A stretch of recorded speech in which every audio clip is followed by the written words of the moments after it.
العالمين والعاقبة للمتقين والصلاة والسلام على سيد المرسلين وعلى آله وأصحابه أجمعين أما بعد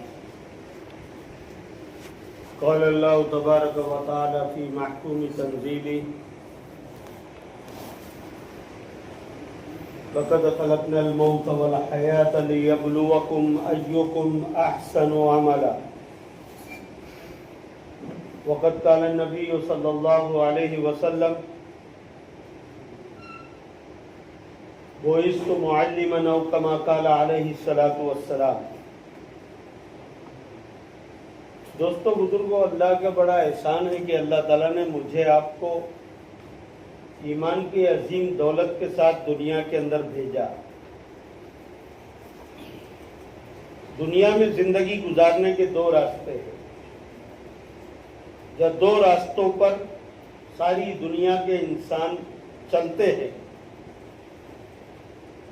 ایک راستہ وہ جس کو اللہ نے انبیاء علیہ السلام کے ذریعے سے انسانوں کو بتلایا، یہ سیدھا راستہ ہے، صراط مستقیم ہے۔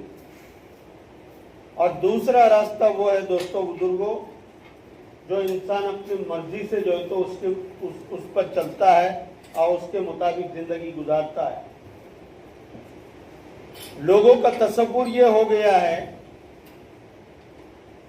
کہ جو دوسرا راستہ ہے جو انسانوں نے خود چنا ہے، وہ ظاہری اعتبار سے نفع بخش دکھائی دیتا ہے، سود مند اور کامیاب دکھائی دیتا ہے، لیکن دوستو بزرگوں، اصل کامیابی والا راستہ وہ ہے جو انبیاء علیہ السلام کے ذریعے سے اللہ تعالیٰ نے انسانوں تک پہنچایا۔ وہ صراط مستقیم ہے، سیدھا راستہ، کامیابی والا راستہ، انبیاء والا راستہ۔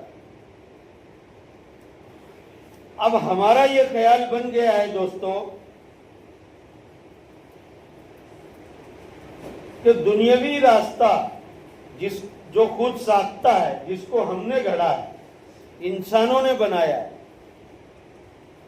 اب دنیاوی ضروریات کے اعتبار سے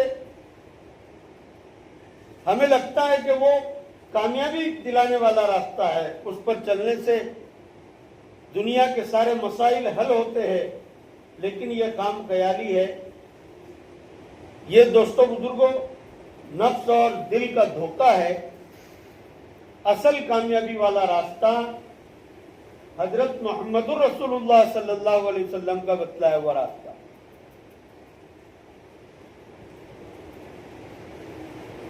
تو پہلا راستہ جو اللہ والا راستہ ہے، اللہ کے ذریعے سے انسانوں کو سمجھایا گیا کہ زندگی گزارنے کی یہ ترتیب ہے، اس کے مطابق جو ہے تو چلا جائے، اسی میں دنیا کی بھی بھلائی، آخرت کی بھی بھلائی ہے۔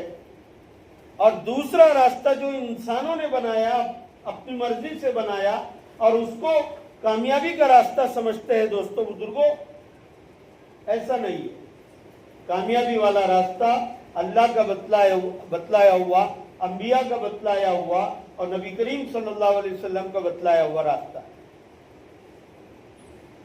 اور دوسرا خیال انسانوں کا یہ بنا ہے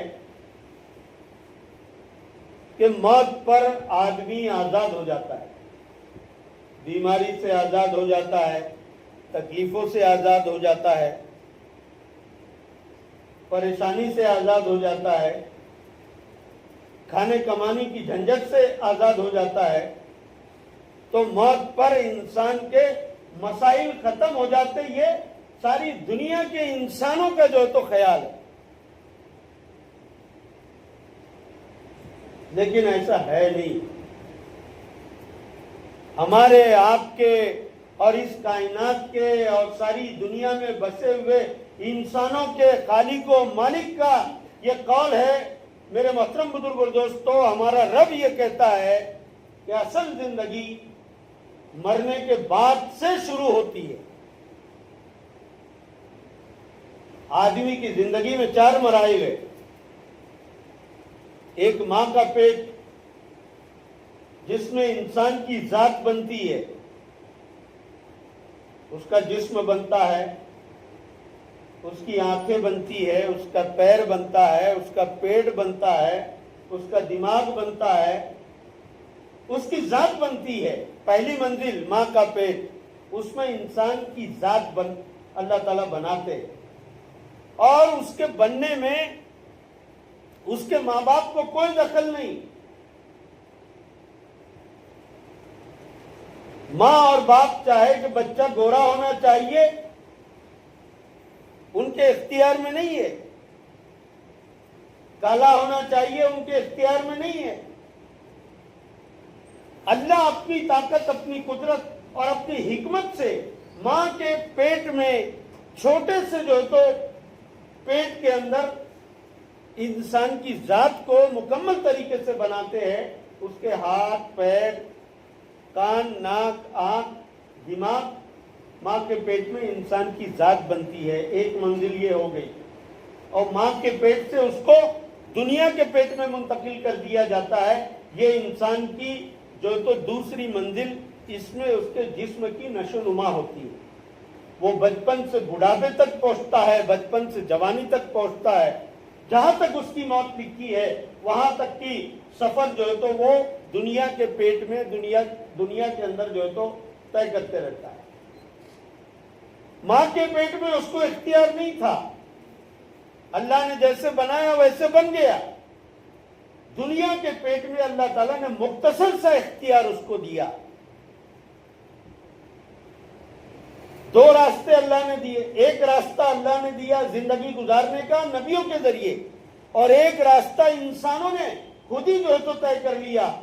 اس میں اللہ تعالیٰ نے اس کو اختیار دیا دنیا کے پیٹ میں کہ وہ اپنے مرضی سے جو ہے تو یا تو ہمارا راستہ اختیار کرے یا خود ساختہ انسانوں کا راستہ اختیار کرے۔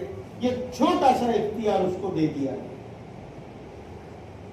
میرے محترم بزرگ اور دوستو، اب وہ دنیا میں اللہ کے مرضی کے مطابق چلتا ہے تو یہ اس کے لیے دنیا میں بھی کامیابی، آخرت میں بھی کامیابی کا ذریعہ ہے۔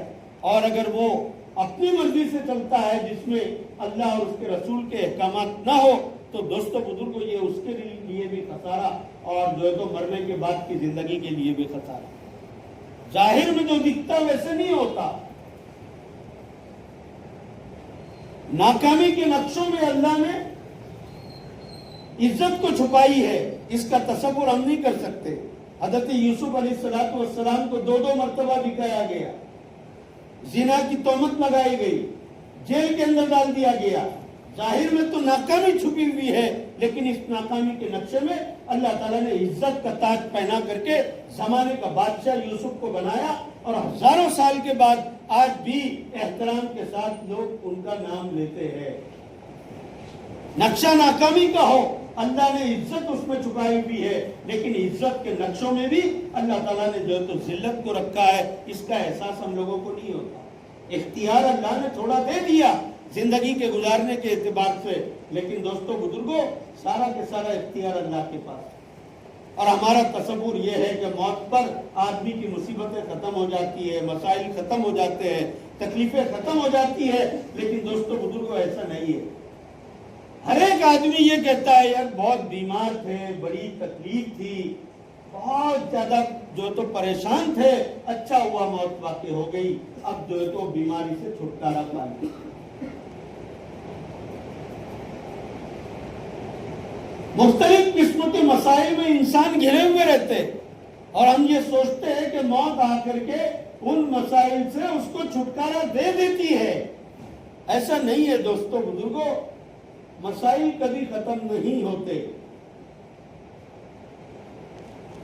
پہلی منزل میں اللہ نے کسی کو کوئی اختیار نہیں دیا، ماں کے پیٹ میں اپنی مرضی سے بنا دیا۔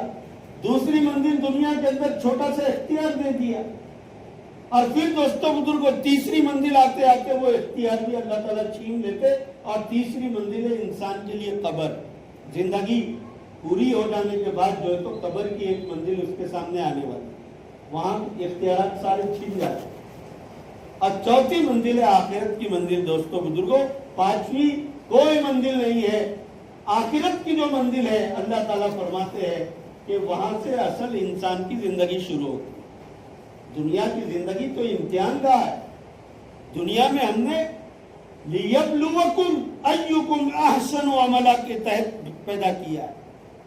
ہم نے زندگی تمہیں اس لیے دی ہے کہ تمہارے سامنے ہم نے اپنا راستہ انبیاء کے ذریعے رکھ دیا.